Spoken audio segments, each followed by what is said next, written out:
Di episode kali ini, kita akan berbincang langsung dengan Valentinus Singgih, PJO Load and Haul Blast Pro.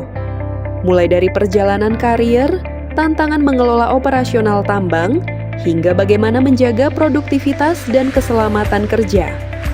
Yuk, simak obrolannya sampai selesai. Halo Sobat Blast Pro semua, hari ini spesial banget. Kita akan mewawancara PJO Load and Haul. Sebelumnya bisa perkenalkan diri Bapak, nama, jabatan, dan posisi di Blast Pro-nya Pak. Oke, ya perkenalkan nama saya Valentinus Singgih Yudanto, posisi di Blast Pro sebagai PJO Load and Haul.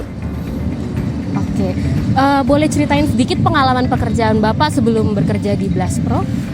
Pengalaman kerja saya sebelum di Blast Pro, saya mulai bekerja sebagai freelance konsultan dulu dari 2013 sampai 2016. Di 2016 pertengahan sampai sekarang ini baru saya mulai bekerja di site. Awalnya saya dulu di Kutai Timur itu di PT Harindo Wahana, terus saya sering gonta-ganti perusahaan, Bu. Jadi 2 tahun sekali biasanya saya ganti perusahaan. Terakhir 3 pengalaman kerja saya terakhir yang terakhir kemarin di MCI Group itu CPB, saya sebagai Deputy Engineering Produksi. Terus sebelumnya itu BSE, Set BSL, itu kontraktor dari Sinarmas Group, itu saya sebagai Deputy Project Manager 2 tahun di sana.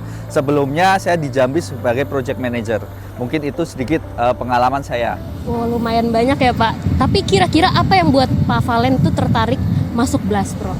Yang buat saya tertarik masuk Blast Pro, yang pertama adalah tantangan baru. Yang kedua, Blast Pro kan kebetulan kontrak kerjanya dengan SCM yang itu termasuk 5 besar tambang nikel di Indonesia. Jadi pasti secara finansial itu lebih bagus. Setelah mengenal Blast Pro, menurut Pak Valen sendiri, apa yang bedain Blast Pro dengan perusahaan lain yang mungkin sebelumnya udah Pak Valen singgahi? Yang membedakan Blast Pro dengan perusahaan lain, di sini kita lebih ke arah organisasinya kekeluargaan dan mendidik. Jadi tak lihat di sini kita membuka peluang buat kawan-kawan yang masih baru belajar di sini untuk terus berkembang. Kira-kira apa yang Pak Valen ketahui sendiri nih tentang posisi Pak Valen sebagai PJO Load and Haul di operasional pertambangan? Ya, posisi PJO sendiri itu sebetulnya job desk-nya cuma 2. Job desk-nya yang pertama itu menjaga kawan-kawan bekerja supaya tetap aman. Yang kedua itu sebetulnya cuma mengontrol seluruh operasional pertambangan supaya bekerja dengan lancar dengan poin-poin yang sudah ditetapkan oleh manajemen seperti poin safety, terus habis itu ada budget di finansial, itu yang harus kita jaga. Kalau menurut Pak Valen sendiri, tantangan terbesar apa dalam mengelola kegiatan load and haul di area tambang ini? Tantangan terbesar yang pertama, tantangan pasti di setiap daerah kan pasti lain-lain ya. Jadi banyak tantangan teknis dan non teknis. Nah, tapi kebetulan di tambang kuari ini tantangannya cukup besar, yaitu tantangan teknis karena di sini yang pertama kondisi ya seperti yang kita lihat di belakang itu kondisinya cukup curam ya Pak. Jadi nanti di sini tuh grade jalan pasti lebih tinggi. Jadi kita harus lebih safety, kita harus ada manajemen of change mengenai gimana caranya kita tetap bisa bekerja dengan aman dengan kondisi yang tidak standar ini. Oke, menurut Pak Valen ini sebagai PJO, seberapa penting sih pengawasan produktivitas alat gali muat dan alat angkut dalam mencapai target produksi? Untuk pengawasan sendiri sangat penting karena di load and haul sendiri keuntungan terbesar sendiri kan dari hasil produksi. Jadi ketika produksi itu tidak maksimal, pasti kita akan menggerus keuntungan karena di situ pasti secara fuel ratio akan naik. Terus misalnya grade terlalu tinggi itu akan menyebabkan banyak kerusakan. Contoh di DT itu pasti tire dan disklat itu akan cepat aus. Jadi kita gimana caranya tetap bisa kerja produktif terus sesuai dengan plan-plan kerja yang kita lakukan supaya apa ya keuntungan perusahaan meningkat. Bagaimana sih cara Pak Valen sendiri memastikan kegiatan load and haul ini berjalan aman, efektif, dan sesuai dengan plan? Kalau saya memastikan biasanya saya akan inspeksi, itu makanya saya cukup sering ke lapangan ya. Bu, dibanding PJO lain. Karena apa? Karena saya di sini pengen memastikan semuanya berjalan dengan lancar dan aman. Kira-kira keterampilan atau kompetensi apa yang paling Pak Valen ingin kembangkan selama di sini?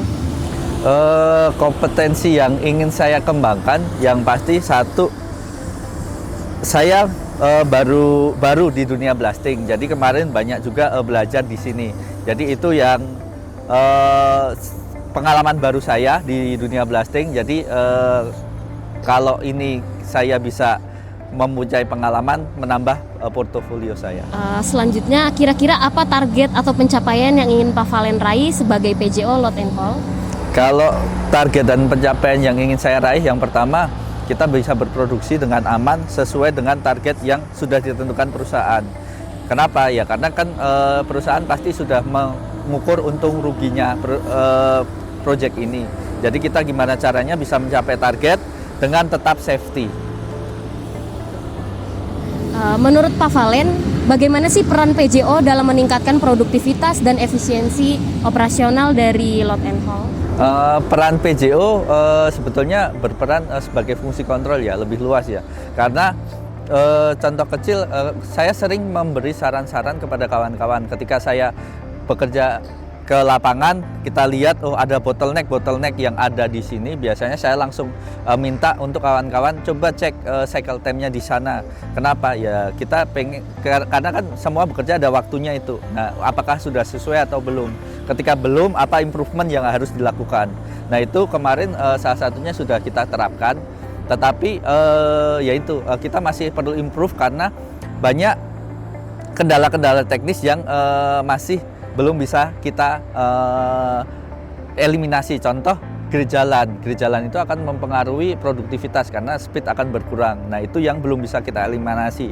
Itu mungkin di tahun pertama nanti selesai baru bisa grid sesuai standar. Ya semoga nanti di tahun itu kita sudah bisa berproduksi sesuai dengan standar. Seberapa penting koordinasi dengan tim produksi, engineering, pit control, dan HSE dalam mendukung kelancaran operasional? Untuk komunikasi sangat penting ya, karena dalam komunikasi itu kita tahu di mana ada kendala-kendala teknis. Contoh kecil misalnya dari desain, biasanya saya selalu datang ke kawan-kawan engineering atau pit control atau produksi, apa kendala di lapangan, supaya apa? Yaitu tadi saya mau menerapkan komunikasi di sini supaya saya bisa memetakan juga apa sih kendalanya. Nah, dari situ kita akan diskusi dari kendala-kendala itu apa langkah yang harus kita lakukan supaya apa? Yaitu tereliminasi. Pertanyaan selanjutnya, apa yang berhasil Pak Valen dapatkan setelah bergabung di BlastPro? Setelah bergabung di BlastPro, saya pencapaian yang besar belum ada, tetapi sampai sekarang ini kita masih bisa bekerja dengan aman, terus kita bisa bekerja mengoptimalkan unit-unit yang ada dengan tetapi yaitu kondisinya sekarang masih belum ideal karena kan ini di Load and Haul sendiri baru 1,5 bulan. Biasanya untuk kondisi perusahaan baru itu supaya bisa betul-betul settle, bisa tercapai itu sekitar 3 bulan.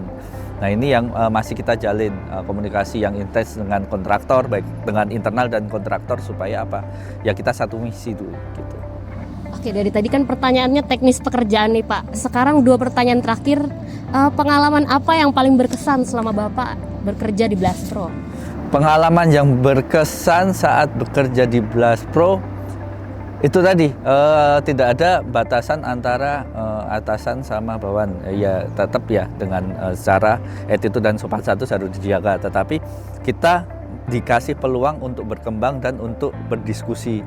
Nah itu menurut saya sangat bagus. Contoh saya selalu diskusi dengan atasan, contoh Pak Rinto, Pak Hamon secara langsung. Diskusi itu ya untuk mencapai sesuatu apa yang harus kita kerjakan gitu.